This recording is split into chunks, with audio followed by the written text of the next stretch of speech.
Today's a good day for this body, for the state of Nebraska, and for every American who's committed to the rule of law, including our first freedom, which is religious liberty.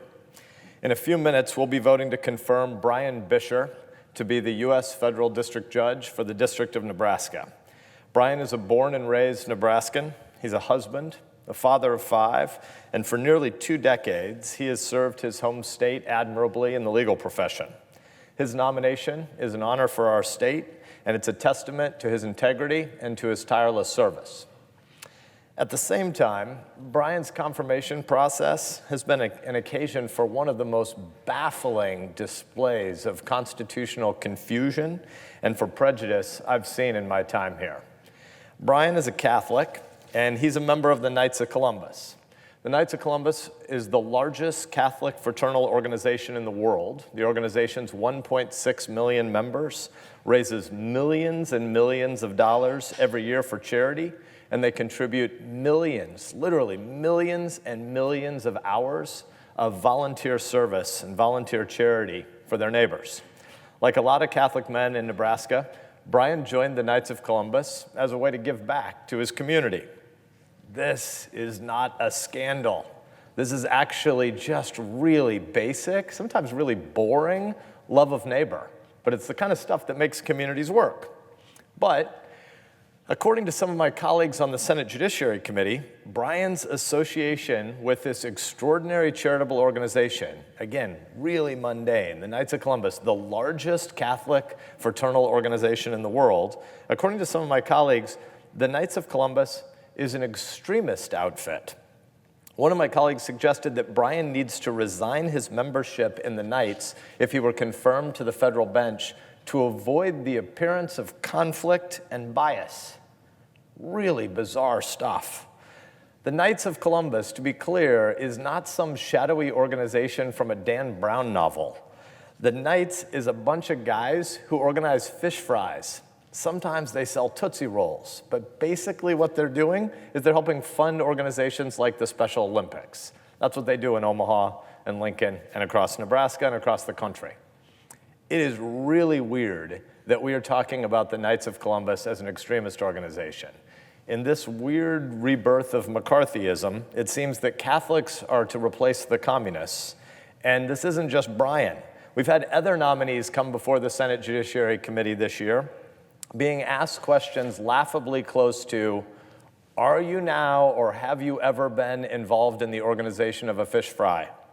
We have people ask questions that sound like they're going to be called to account for what their prayer may have been at the last pancake feed. Have you or your colleagues ever been involved in any plot to overthrow the government at a fish fry? How long has the dogma lived loudly within you? One of our nominees was asked. And if you had to rank the dogma on a volume scale from 1 to 10, just how loud is the dogma? This stuff seems almost laughable unless you pause and recognize that the United States Senate Judiciary Committee is asking nominees questions like this. This shouldn't be happening. Again, just so we're clear, a United States senator who has taken an oath to uphold and defend the Constitution asked Brian, as a faithful Catholic, to resign his membership in the Knights of Columbus to, quote, avoid the appearance of bias, close quote.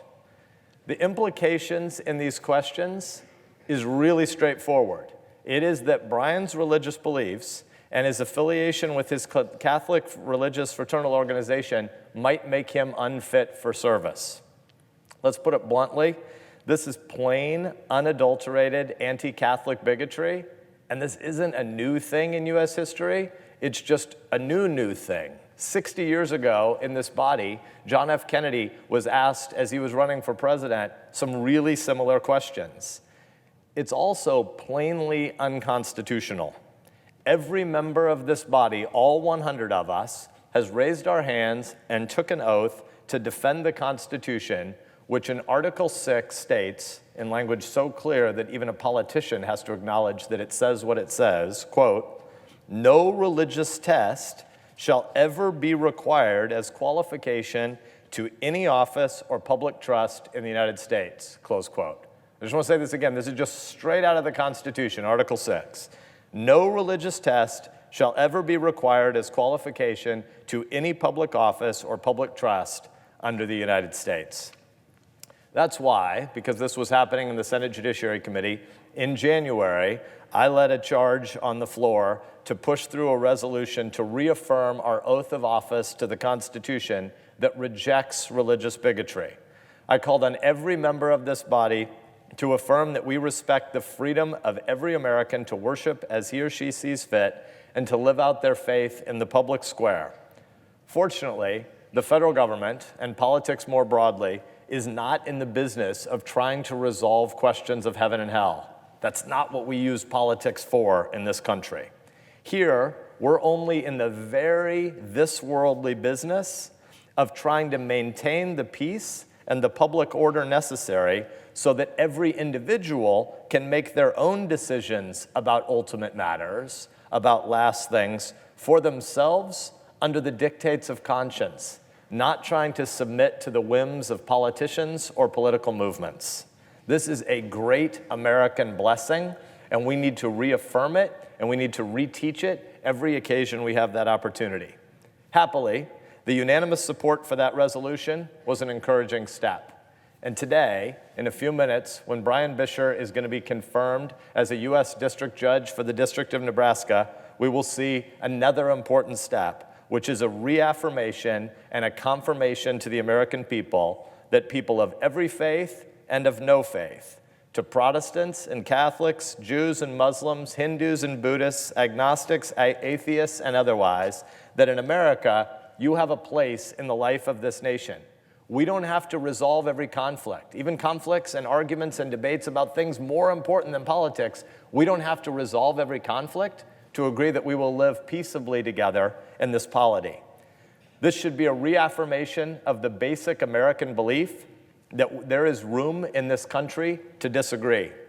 In fact, so much of what makes this country exceptional is that we do disagree about some of the most important things, some of the ultimate things, and yet we do it without severing all the temporal bonds that bring us together as friends, neighbors, citizens, and patriots.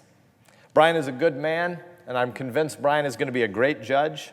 I suspect that he and many of his other fellow Knights of Columbus in Omaha are going to be organizing fish fries together again next spring, and I look forward to joining them at those fish fries. So I'm pleased today to celebrate with Brian and his family and the whole state of Nebraska on his confirmation to the federal bench, and I celebrate, too, this victory for a principled American commitment to religious liberty for each and every American. Thank you, Mr. President.